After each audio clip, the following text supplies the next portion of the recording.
Olá pessoal, Vinícius Oliveira aqui, seja muito bem-vindo. Hoje, nessa segunda parte aí do curso de ocultismo, eu vou falar um pouco mais sobre o início da magia, né? O que você precisa saber para começar e o que você precisa dominar antes, e também um pouco sobre os seres, né? Que os magistas, enfim, operam, trabalham e usam, né, nos seus rituais, na sua prática. Bora lá que vai estar muito massa. Então, primeiramente, se a gente for estudar o ocultismo clássico, né, as iniciações, todas as iniciações de todos os povos, elas começam primeiramente com o autoconhecimento, como eu falei na primeira aula. Conheça-te a ti mesmo e conhecerá o universo. E quando a gente começa a analisar a realidade, a gente vai se deparar tanto por observação quanto nos textos, né, clássicos e antigos. Vamos dar um exemplo: se você pegar um Cornelius Agrippa, um 3 livros de filosofia oculta, no primeiro livro de magia natural, fala que tudo é feito dos 4 elementos. Então a primeira coisa que a gente vai estudar é os 4 elementos, que são água, terra, ar e fogo, né?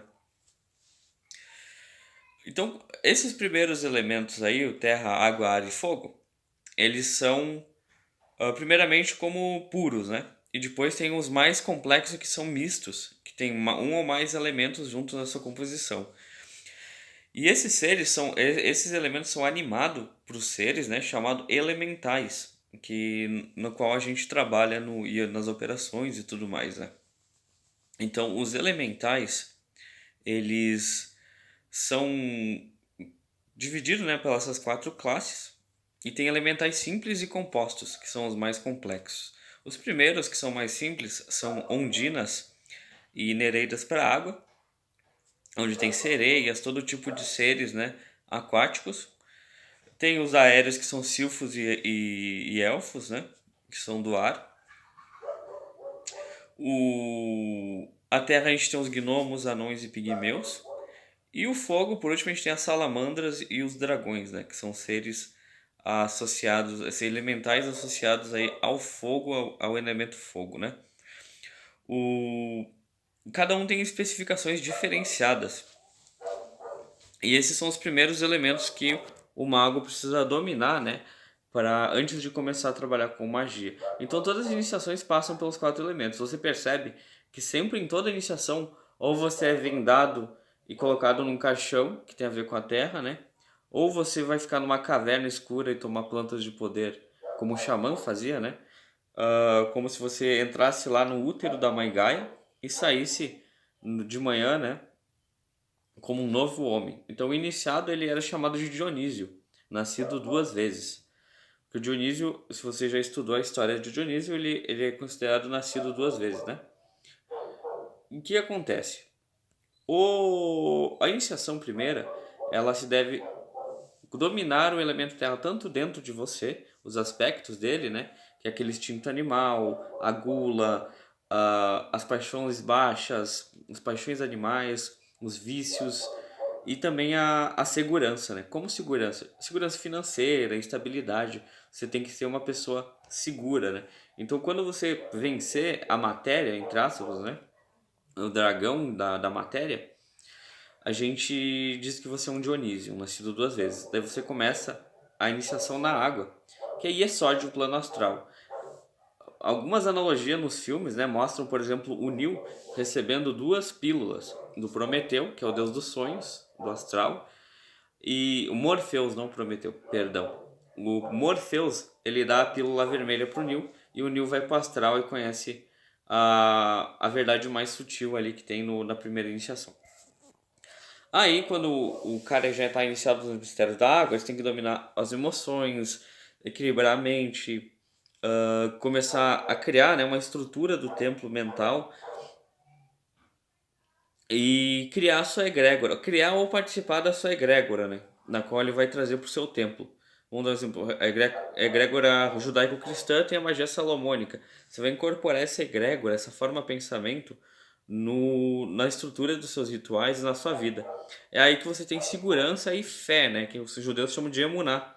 Emuná não é uma fé humana, é a fé do iniciado, a fé do tzadik, né? Tzadik, para quem não sabe, é o adepto do judaísmo, do cabalista. Tzadik é um justo. Ele seria que nem se fosse o hierofante dos cristãos e dos gnósticos, né? Do hermetismo, que é o hierofante é o nível do adepto, né? E o adepto do judaísmo, da Cabala, é chamado tzadik. E o tzadik, ele tem emuná. Emuná é a fé do justo, a fé de Abraão, a fé de Jó. Nem analogia, né, pessoal? Não vamos trazer por pé da letra também. Mas vamos lá. Essa iniciação, quando a gente já tem uma egrégora estabelecida, ou a gente está usando uma boa egrégora, você começa a ter poder sobre os 4 elementos. Primeiramente, esses elementos aí, né? Depois você vai passar para o ar, vai dominar a meditação, a visualização, o foco da mente. E depois o fogo, a paixão sexual, o controle sexual, jejum, expandir sua áurea, trabalhar com essa áurea, e mediunidade, e essas coisas que tem a ver com o fogo etéreo, né? Com o éter. E também com o elemento fogo. Por exemplo, se você é uma pessoa que se estressa fácil, vai controlar isso, né? Essa raiva. Vamos supor, vai transformar seu Gébora no ferro em ouro, né? Na sua oitava superior de Gébora, que é Marte, né? E vai equilibrar com o seu Júpiter, que é a tua bondade, a tua generosidade, a tua justiça, o seu equilíbrio, né? A reverberação aí do justo com a raiva, né? Então é o general o estrategista. Se você é uma pessoa que tem muito, sei lá, você é uma pessoa que tem um desequilíbrio financeiro, você vai equilibrar também isso. E assim por diante, né? Vai transformar todos os seus elementos em oitava superior e todos os planetas de oitavas baixas em oitavas superiores. Isso é sutilizar transformar seus metais em ouro, né? Dentro de você. Depois que você fez esse equilíbrio dos 4 elementos, você vai começar a operar com esses elementos. Você vai pegar essa egrégora aí e trabalhar com esses gnomos, com essas ondinas, com fogo, vai consagrar, vai criar suas armas mágicas, né? Vai começar a consagrar e assim por diante. Sempre buscando a sua verdadeira vontade, né? O que são esses seres elementais? Na verdade, eles são uma amalgama, né? Uns seres que permeiam entre a nossa dimensão e a dimensão sutil, né? Eles são os elementos, só que, tipo, tudo tem elemento, né? Tem sólido, gelo é sólido, e se derrete ele vira água, se ele evapora ele vira ar, e assim por diante, né? E depois chove de novo em forma de água. Os elementos estão sempre transitando, e esses seres que animam esses elementos, que controlam, que são os gênios aí que trabalham com isso, são os elementais. Então eles são seres que ficam amalgamados entre a nossa realidade. Eles ficam num plano oculto aí a nós que não temos mediunidade, né? Que quem tem já clarividência pode ver sim esses seres, pode entrar em contato. Só que eles são seres que eles seguem correntes pensamentos. Eles são sim eles são mais sutis que nós, mas eles são suscetíveis a certos pensamentos. Vamos supor, se você pegar sua egrégora e fizer um ritual e trazer essa egrégora, eles vão se comportar de acordo com os símbolos que você está usando, com essa energia de pensamento, e vão animar essa forma de pensamento para você. Então é assim que funciona uma magia elemental, ou criação de sigilos, magia do caos, enfim, eles acabam animando. Inclusive você pode trabalhar com os planetas e com as Qliphothes. Você pega uma casca, que é uma Qliphoth, Qliphoth para quem não sabe, é uma casca, né, um pensamento, uma forma de pensamento, uma egrégora esquecida, espíritos, enfim, tudo que está esquecido é o refúgio, né, da nossa realidade, ela vai para as cascas. Se você trabalhar com essas cascas de um deus morto que a gente não usa mais, alguma coisa assim, uma egrégora que a gente não usa mais, você pode animar através de certos rituais essa egrégora novamente para trabalhar para você. Então é como se você criasse um programa mental, um programa, né? E desse uma ordem, como se fosse um computador. Você cria um comando e o computador executa. O elemental vai fazer isso e vai fortalecer essa sua egrégora e fazer o que você quiser. Claro que isso é o que a gente está falando de elementais simples. Existem elementais mais complexos que são super elementais, né? Como os anjos, alguns anjos enoquianos, não todos, alguns são mais superiores ainda. Alguns devas e os 72 anjos e 72 daimons da Cabala, da Goetia, né? Eles são elementais. Daimons, né? Na verdade são elementais, só que compostos mais evoluídos e muito mais antigos que nós. São como se fossem os Kama-rajas, deuses, né? Da antiguidade. E dentro quando você tem essa egrégora formada, essa forma de pensamento que você cria, esse programa mental, dentro do ritual, através da gnose, né, que é o enter para enviar isso para o universo, você consegue controlar essas forças de acordo com o teu pensamento. Então esses são o primeiro passo do ritual, né, dos rituais, é você controlar os elementos, conseguir criar ou entrar numa egrégora poderosa e trabalhar com essas visualizações, meditações, gnose e criação de formas de pensamento de acordo com o seu objetivo. Essas formas de pensamentos, elas são o quê? Elas são criadas pelos pensamentos das pessoas, pelos medos, tudo isso fica impregnado nos locais e às vezes a pessoa, essas formas de pensamento passam por nós e controlam nós mesmos. Então tem pessoas que não são magos, não são adeptos, que fazem certas coisas e não sabem por quê. Vamos supor, tu tá ali num final de ano, de repente dá uma briga e todo mundo fica sem se falar. Às vezes tu acha que foi o acaso, mas pode ser fora dos pensamentos, pode ser essas energias negativas. Por isso que é sempre bom limpar o ambiente e controlar essas forças negativas ao invés de ser controlado. Então o que o mago faz, um cabalista? Ele, ele pega essas marés aí que já acontecem, né? Já estão aí, e trabalha de acordo com seus objetivos, bons ou ruins, né? Então é isso que eu queria passar para vocês sobre os elementais. Quem que são os arcanjos e anjos superiores? São seres que estão fora da nossa esfera, em planos superiores. Então tem vários planos planos em cima de planos. Os arcanjos, vamos supor, são superiores aos anjos. E são os caras que controlam o nosso universo, controlam o nosso sistema solar, né? Tanto o espiritual quanto o físico. Estão fora de nós. Só que existem contraparte deles dentro de nós, porque assim como está fora, está dentro. Então as leis herméticas são uma das coisas que vocês precisam aprender antes, né, de tudo mais, para saber controlar e entender essas energias. Então existe muitos tipos de seres aí que não estão na clavícula de Salomão. Existe legiões, né, de espíritos, falanges de espíritos que você pode estar trabalhando, falanges de elementais que também servem para para te ajudar nos rituais, né, ou para você contatar de alguma forma.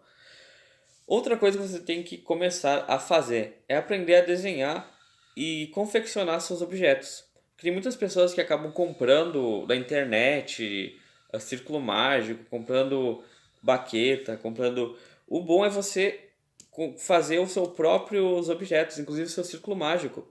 Porque você vai estar usando, vamos supor, o seu círculo mágico, fazendo um círculo mágico, comprando, dando um Ctrl+C, Ctrl+V de uma egrégora de 2000 anos atrás, de palavras que faziam sentido há 2000 anos atrás. Claro, se você conseguir trazer essa egrégora de novo, você até vai, mas o bom é você confeccionar porque fica a tua energia. E esses diamonds, o maior presente para eles da troca é a sua energia. Ele se comunica com a sua energia. Então, se você tá com um círculo dos outros, vai dar interferência no seu ritual. Então, outra coisa, os círculos mágicos são. Eu não queria entrar nesse assunto agora, né? Porque quem faz meu curso, quem for fazer meu curso, eu vou ensinar isso na prática. Mas tem que ser símbolos que tenham a ver com você, que você interprete. Que faça sentido para você, para ativar certas energias elétricas, eletropsíquicas, para contatar esses seres e trabalhar com eles.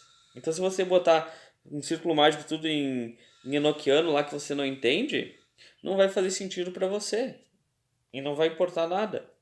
Você vai pagar R$ 1.000 num círculo mágico. Sabe quanto que custou meu círculo mágico? R$ 9. Eu fiz ele em casa. Só com giz, carvão, sal grosso e uma madeira de MDF assim grande, que de 1,20 m por 1,20 m, eu fiz um círculo mágico. Então, você mesmo deve fazer suas coisas. Então, isso você vai ter que começar a praticar. Ah, mas vai ficar feio. O Daimon não quer saber se está feio. Ele quer saber da energia que está naquilo ali. Você vai animar esses objetos, vai criar uma alma luz, né? uma alma astral para ele. Para lá no astral ele conseguir ver. Como se for um farol iluminando o astral. Tanto seu pantáculo, seus objetos. Se você comprar feito, vai ser muito mais difícil. Porque o bom é você já misturar na mistura que você está fazendo os objetos, as coisas do elemento, as coisas do signo, do planeta, da hora, data, dia, tudo certinho de acordo com o ritual que você vai fazer. Então essas coisas aí são dicas que eu dou pra você. Eu não vou ensinar nada na prática, até pra vocês não fazer nenhuma besteira aí, vai ser minha culpa, né? Porque eu tô te ensinando. Então eu vou só dar uns toques, uns insights aí pra vocês fazer. Se vocês tiverem interesse, no final desse mini curso, a gente vai abrir um espaço para você estudar com nós. Então, se você quiser contratar algum serviço espiritual, rituais, ou estudar com nós aqui da Associação Brasileira de Kabbalah, você vai poder com um valor muito reduzido. Então, todo mundo que participou, né, desse curso vai ter acesso a muitas vantagens aí com nós. Inclusive a participação de futuros outros seminários, palestras gratuitos que a gente vai fazer e acesso também à nossa apostila exclusiva da Associação Brasileira de Kabbalah. Mas isso no final, então acompanhe até o final. É muito importante que vocês vejam juntos, porque isso acaba criando uma egrégora, que é o que a gente está falando hoje, né? Todo mundo fazendo as coisas ao mesmo tempo.